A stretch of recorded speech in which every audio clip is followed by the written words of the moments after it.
asalaamaaleykum wa rahmatullah mbokk yi ñu ngi leen nuyu di leen jaar di ñëw tey ci benn secret bu am solo boo xam ne day dox ci wàllu sëy moo xam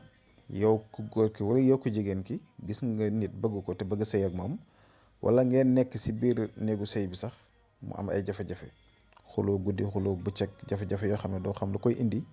ñu ngi leen di déggal ci alquraanu karim ngeen def lii ci anam bu rafet nag comme ni ma leen ko faral di waxee rek def leen ko ci anam bu rafet. bu ko kenn def si yëfi caaxaan bu ko kenn def si yëfi tappale kon lépp lu si nit di def rek na si jëtal njub te na ko def si lu baax incha allah pour ñi nga xam ne ñoo ngi bëgg a seetlu seen ay mbir moo xam da ngay seet say mbiru bopp wala wàllu diggante lu mënti doon mën nga ñu yónnee message si numéro boobu di affiché si écran bi wala ngeen wooñu bu ko defee ngeen wax ñu man kat dama bëgg seetlu samay mbiru bopp wala kat dama bëgg seetlu lu jëm si wàllu diggante moo xam diggante yaag sa jëkkër la wala yaag sa jabar wala ki nga bëgganteel waaw ak lu si mënti doon rek bu ko defee incha allah rabi ñu mën si déggoo kon dañuy ñëw dugg directement ci secret bi rek secret bi nag mi ngi noonu comme ni nga ko gisee da ngay wut sa sondeel nga taal ko teg ko sa kanam nga ut poqe da ngay ut lu toll ak juróom ñaari buumu poqe bu nekk nag da nga koy jël nga fas ko comme nii dégg nga benn suratu yaasin nga siy jàng waaye mubin boo yegg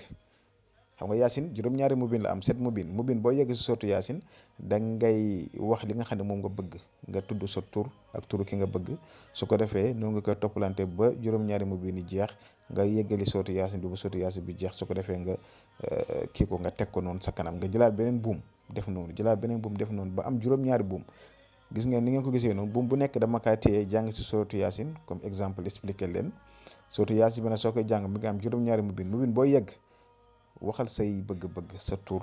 nga tudd ko turu ki nga bëgg tam nga tudd ko soo paree nag nga yeggali suratu yaasin bi ba mu jeex tàkk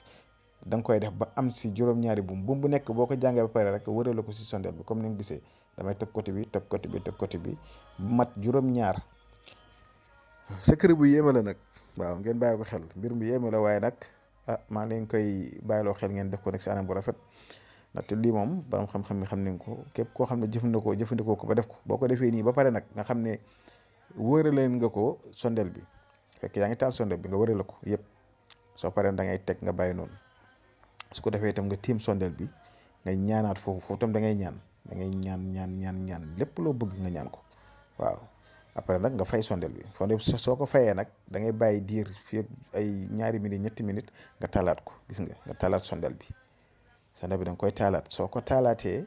après nag da ngay bàyyaat lu tolloog ñetti minutes ba ñeenti minutes yooyu nga ñaanaat tam sa bëgg-bëgg su ko defee après nga fayaat sondeel bi dégg nga waaw su ko defee nga fayaat sondeel bi soo paree nga fay ko boo fayee sondeel bi nag mujjantal maa gi nag moo nekk comme ni nga ko gisee waaw mujjantal maa bi mooy nekk nga jël juróom-ñaari buum yi nga xam ne jàngoon nga si suratu yaasin si mbubb yeeg yooyu yëpp xam nga fay nga sondeel bi da nga koy ramasser nga jël ko nga téye ko soit da nga koy jël nga def ko téere nga takk ko sa ndigg wala nga di ko denc say bagage wala nga sëkk ko fu diis en tout cas daal lépp loo ci mën a def lii moom boo ko xasee ba def bu la neexee sax ngaa sànni kii ndaxte li nga ko doon defee yegg na pare na muy mbir mu yéeme nag boo xam ne képp ku ko def incha allah rabbi defee que nii ma ko waxee da ngeen ko gisee comme ni ma leen ko waxee incha allah kon def leen ko ci anam bu rafet comme ni ma leen ko faral di waxee du ay yëfi caaxaan du da ngay toog rek mu neex la da nga jóg dem def ko wala yëfi fo waaw kon mu ngi noonu